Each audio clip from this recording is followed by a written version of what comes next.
I'm good. How are you? What's happening? Nothing, man. You tell me. I'm very quiet, buddy. Very, very quiet. Although I woke up this morning like you used to wake up in your heyday after we had sunk a bit too many vodka Red Bulls. I woke up this morning in a very bad state. Yes, Yo, I saw your post. Too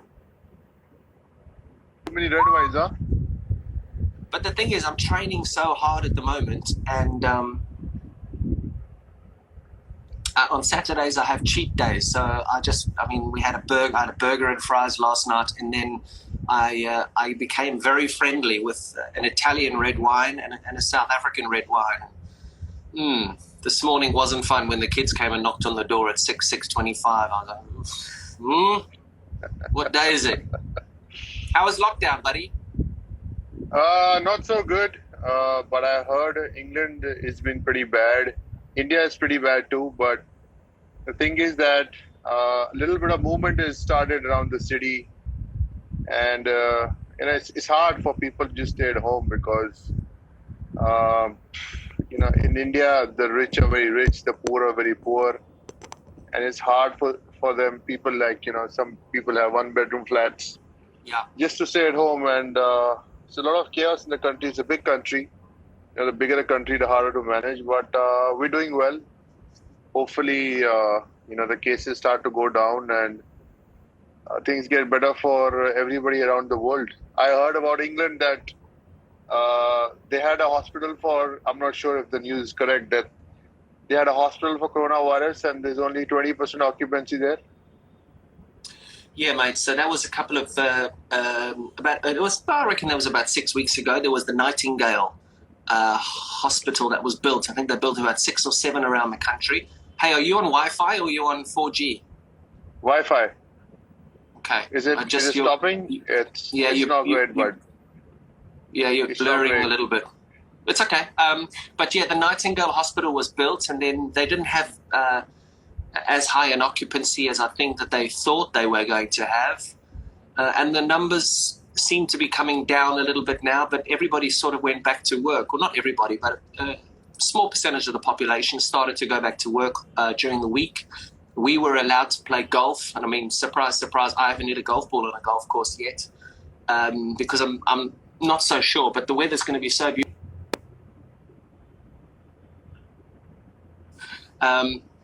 I might actually hit a golf ball, but yeah, it's not been great, buddy. There's been death after death here. I don't think it's been handled as good. And we certainly didn't lock down like you guys. Are you in a flat or are you in one of your palaces, one of your 75,000 palaces? No. I'm in my house in Gurgaon, and luckily we're in the safe zone. Is that the house where I came and saw you when you were ill a few years back? I think, I don't know, it was in Delhi or Mumbai. Delhi? I think you came. Delhi? Yeah, no, that was the old house. I moved to a new house. So, yeah, but we are in safe zone. We don't have too many cases around, but it's very scary, for people to just move around. And it's, for us guys who always, running around from one place to another, stay at home. And I mean, it's good to spend some time with family as well, but it's just really hard, What are you missing? I mean, what are you missing most about being out and about? Because I've actually really enjoyed the fact that I've been at home all the time. I've not had any issues at all, to be honest. I've not left my house apart from a couple of bike rides in 8 weeks, dude. I've absolutely loved it. Yeah, I mean, your palace, because you have a big playground and you run around, you play golf and you play football with your kids. So you're not bad at all. No, and I appreciate that, and I understand that. But I'm just talking from my perspective. You know what I mean? It's like, from my perspective, I've actually really enjoyed it. Now, I know there's a lot of people that are on in the same boats, but have you got you've got a garden and stuff there, don't you? Yeah, it's more like a flat. We got 4 floors, but it's you can't really run around. It's hard to go for a walk, and it's just a lot of fear.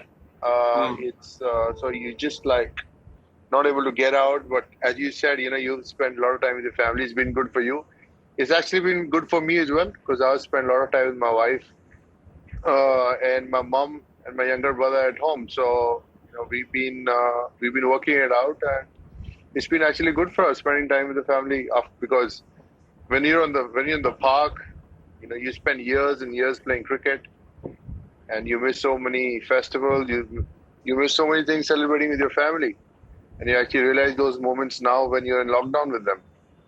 That's what Virat was saying, because he said to me on the same Instagram live, he was saying that it's the most time that he had actually spent with Anushka, because as you know, the circuit that we get on when we are playing and broadcasting, whatever, you hardly ever see anybody. You're just boom, boom, boom, boom, boom all over the place, aren't you? Yeah, exactly. I mean, when you stop cricket, and you did a lot of commentary, probably in certain tournaments. And when I see my senior cricketers like Rahul, Saurav, and Viru and Lakshman doing commentary all the time, I was like, I don't get it. You've been on the park for 15, 70 years international cricket. Then you played 6, 7 years of junior cricket. And now people are again on the park commentating the whole day, sitting in a test match especially.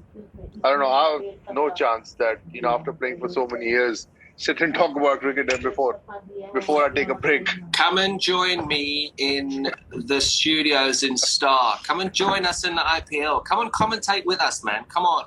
It's fun, dude. It's literally, you're going to be watching the game anyway. Why you're recently retired. Why can't you come and sit with us and have a laugh? The same way we're having a laugh now. It's not like playing, dude. No, I definitely look forward to that. I just thought that, it's been a lot of years in the park. I'll take a break for a year and probably do certain tournaments where it makes sense for me to do it. Probably, join with, great players like you and Brian, and, learn a lot about commentating as well.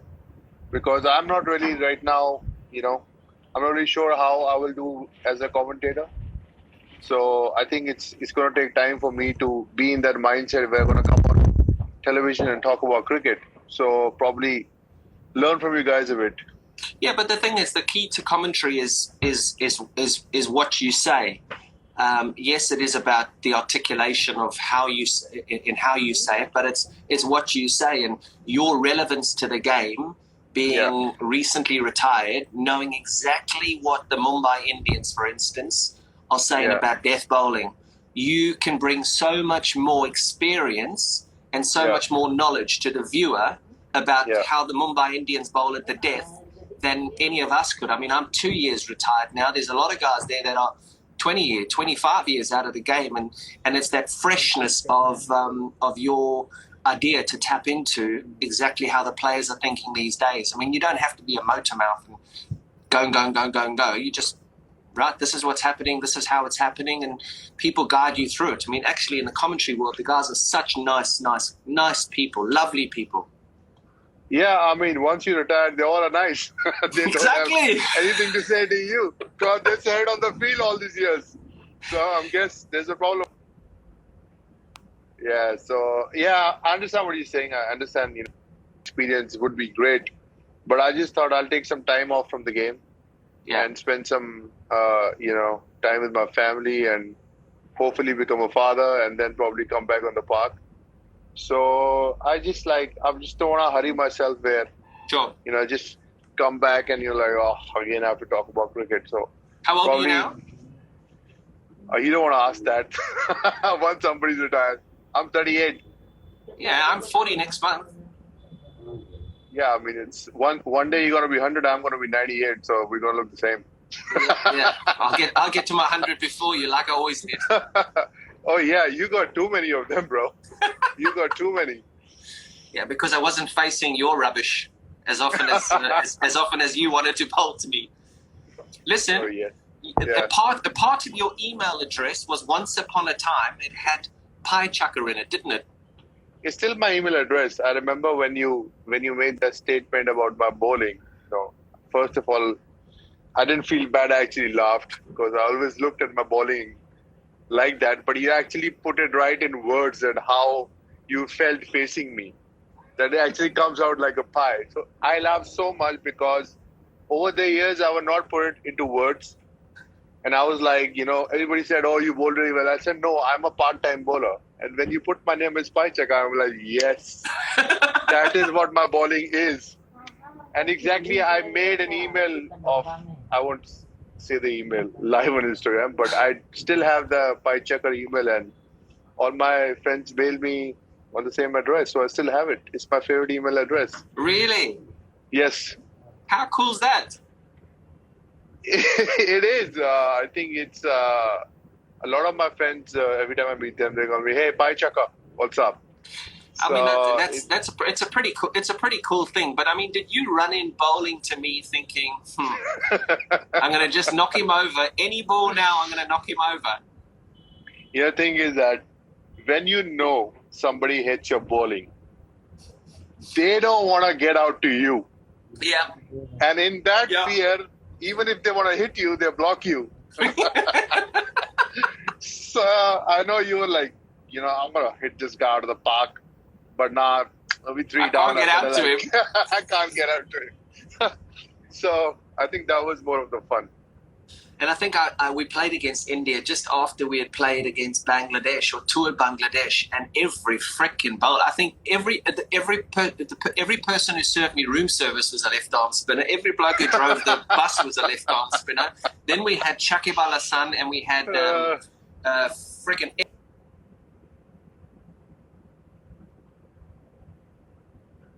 Every single bowler of theirs, apart from one seamer, was a left arm spinner, and then I had to come. So,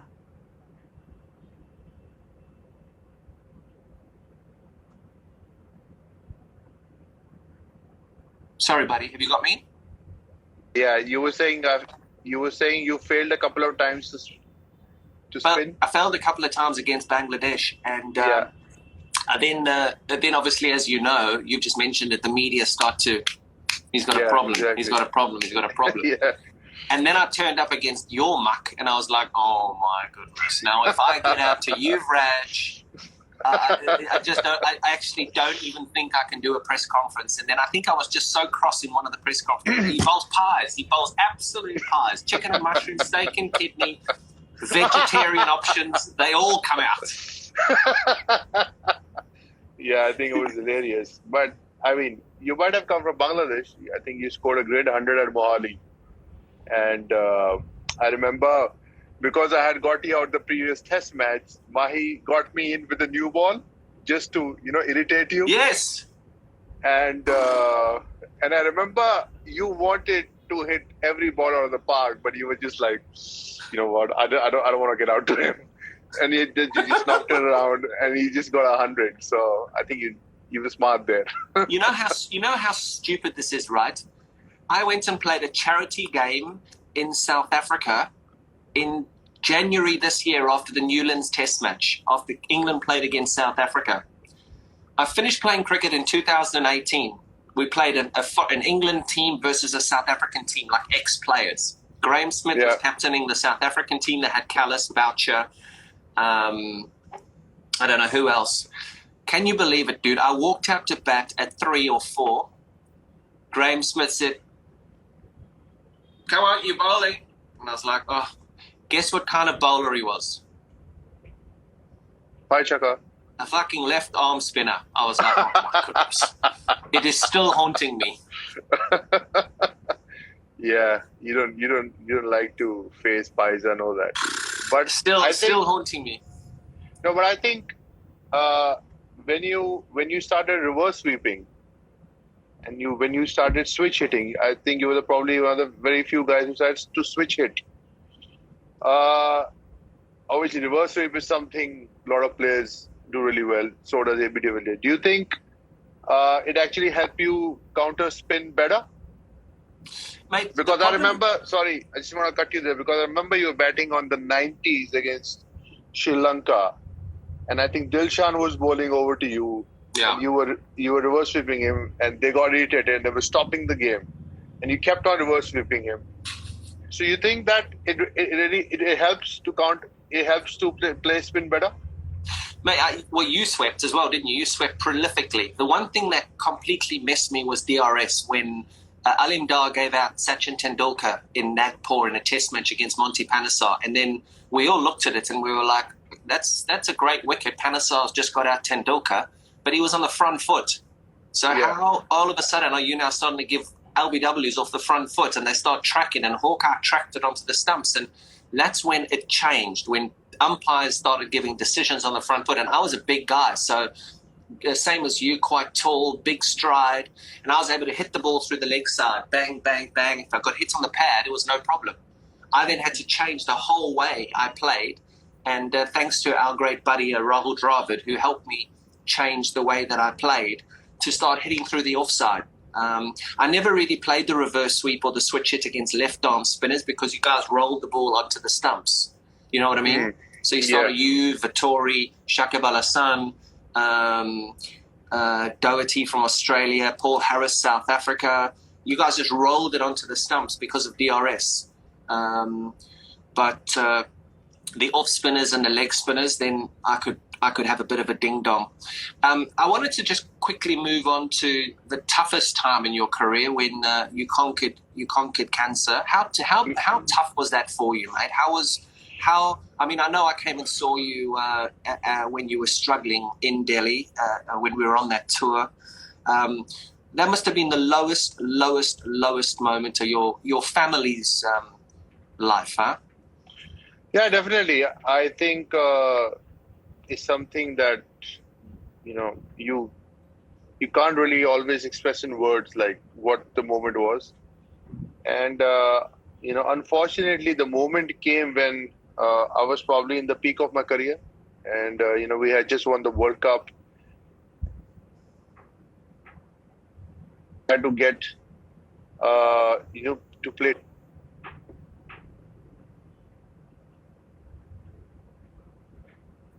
Brother, can you try your 4G? Take it off Wi-Fi. See if 4G works. Let's see if this works. There we go. Yeah. So as I just said, Saurav just retired, and I was looking forward to play Test matches because I was 6-7 years. I was just sitting out, and we had a very strong side, few chances, and then. I got diagnosed of cancer at the peak of my career. So it was pretty disappointing. But if you look at the good part, I was young, so I could manage to go through it. But I think family went through a really tough time. Yeah. And my mother was very supportive, and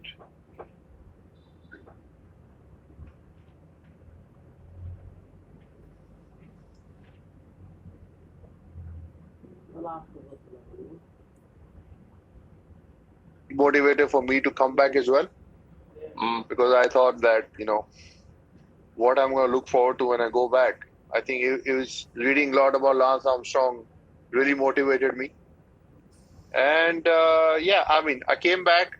Everybody said that it won't be possible. I made it possible, but body was not the same. It almost took me 2 years to get my body back. I'm actually watching Last Dance on Netflix. I don't know if you've seen it. Yeah. Michael Jordan's documentary. And I look at it. I just thought that I actually should have retired and just taken more time off, like probably a year off, and then come back to sport. But I think I just was desperate to play Test cricket.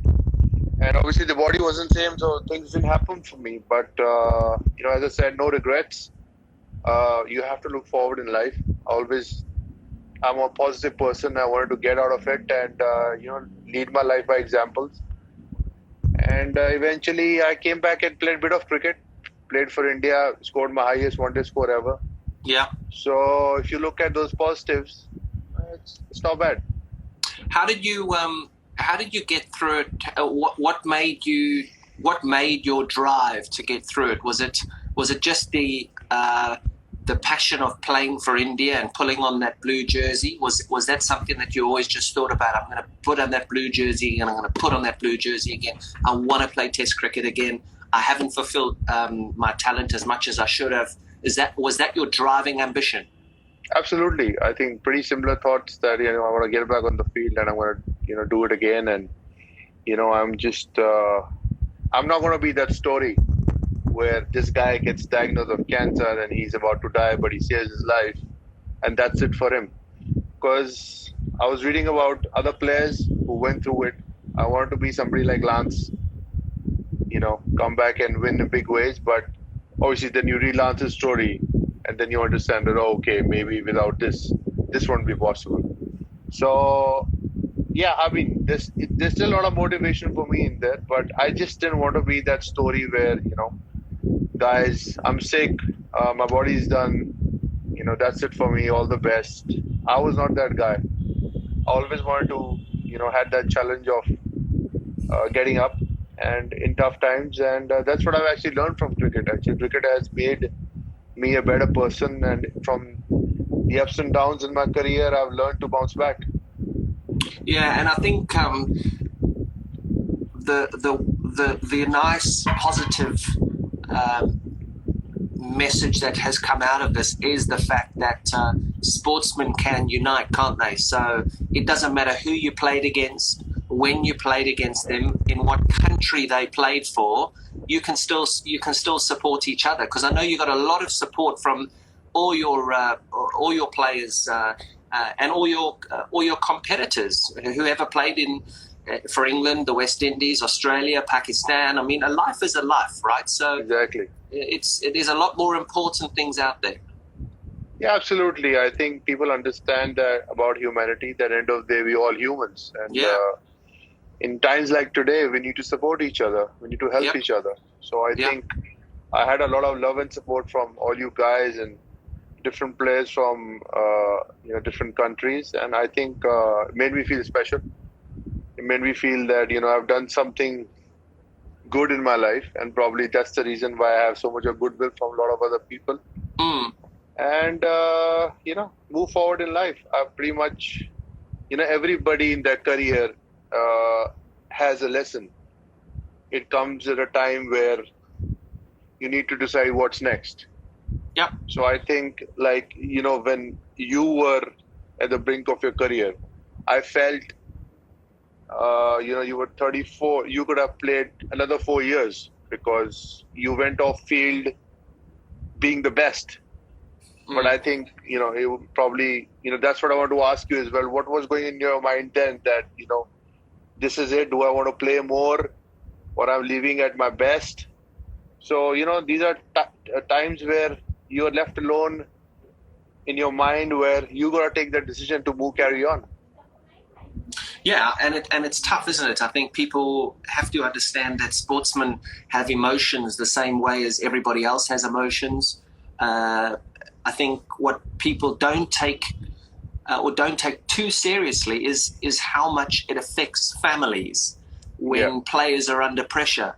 So you talk about the way your mother helped you through that, and I remember it very well. I remember coming to see you at your home and stuff when you were really struggling, and your mother was there for you. She was your rock. And what people don't realize is it's very easy to take Yuvraj Singh down, or take me down, or take whoever down. But when you're taking that person down, you are taking down their whole family and all their friends.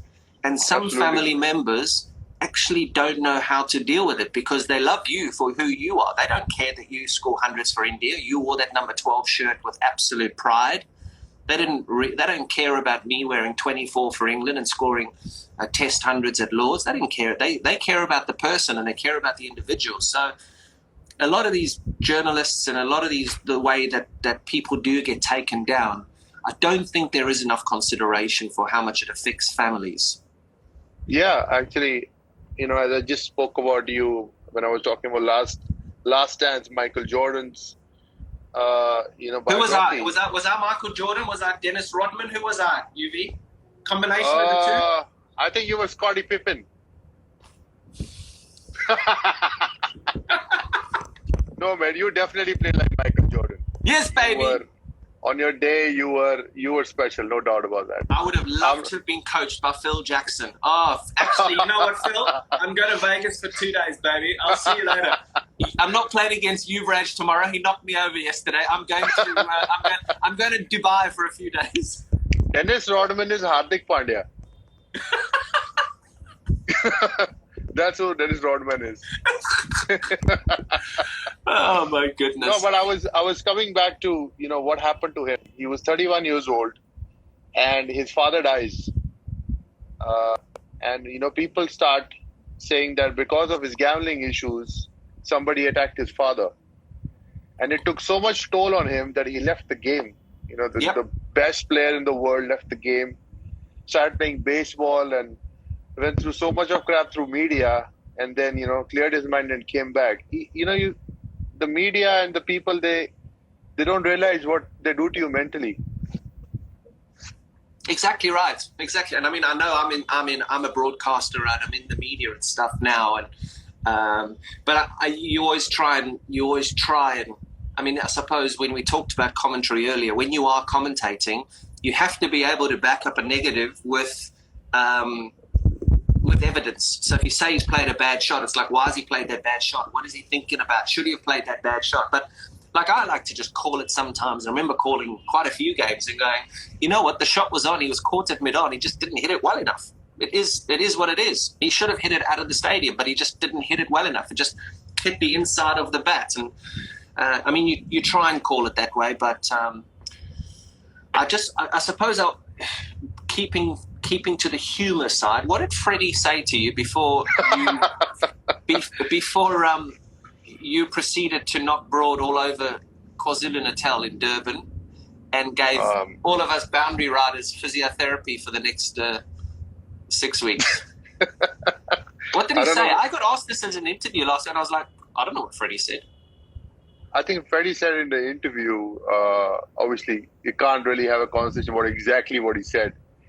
Freddie was, I don't know after how many years I've heard him say that. He said that it was one of my games I was not going to play for a long time. So probably that was my last game.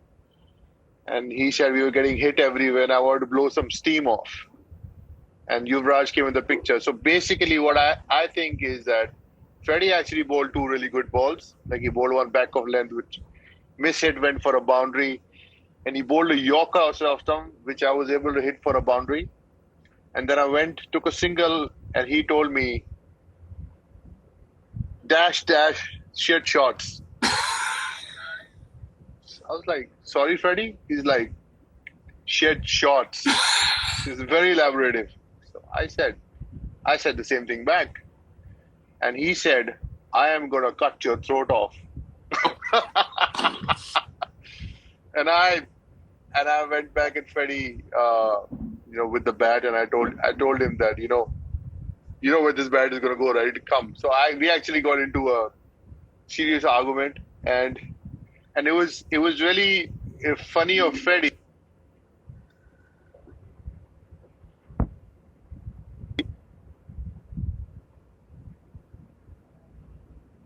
Oh, we're losing you. I'm back. Yeah, it was funny of Freddie. So I just said, the way he was describing it, like every 6 he said he hit a 6, and after every ball he looked at me. And then the way he explained it was really funny. I remember, obviously, I was so angry, and when I hit Brody for 6 sixes, the first look was to Dimitri Mascarenhas, and the second look was to Andrew Flintoff. Because I remember Dimitri hitting me for 5 sixes in the last of our Oval game. You remember that? At the Oval, so yeah. I was like, the monkey is off my back. I was so happy about that. I mean, well, you couldn't look at me because I was on the beachfront just trying to collect the balls, mate. So I was gone. I was out the stadium. I was there down near the hotel on the beachfront where we stayed.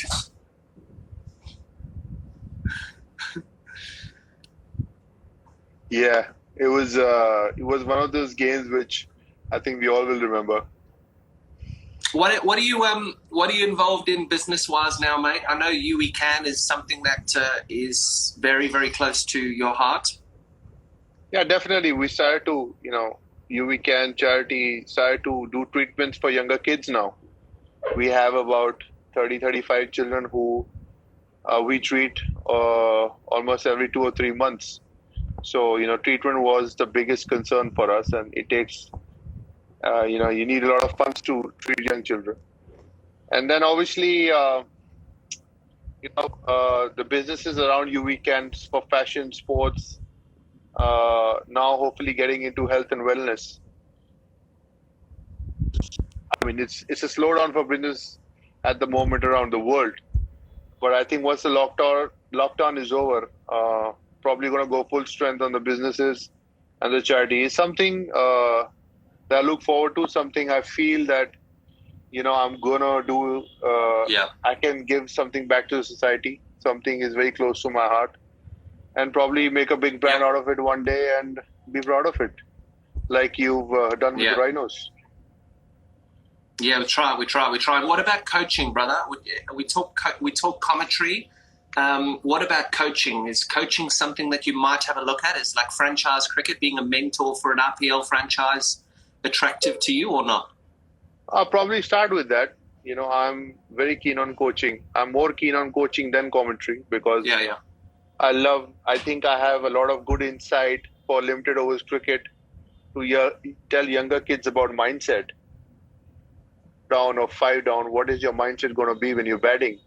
So I on that. Probably start with a mentor and, if it goes well, get into full-time coaching. I'm not thinking about it right now, but, I have about 16, 17 cricket academies running at the moment, which I started 10 years ago. So work with a lot of kids over there. Hopefully when the lockdown is over, I'd get back and start working again. So I'm pretty much set without commentary.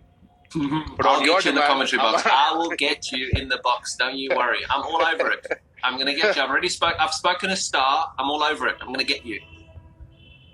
Sounds good, mate. Coaching, you said you could advise youngsters, and I know that me and you had a bit of a ding-dong on Twitter one season ago, when Rishabh Pant kept slogging every single ball down deep cow corners. What on earth would you tell that lunatic?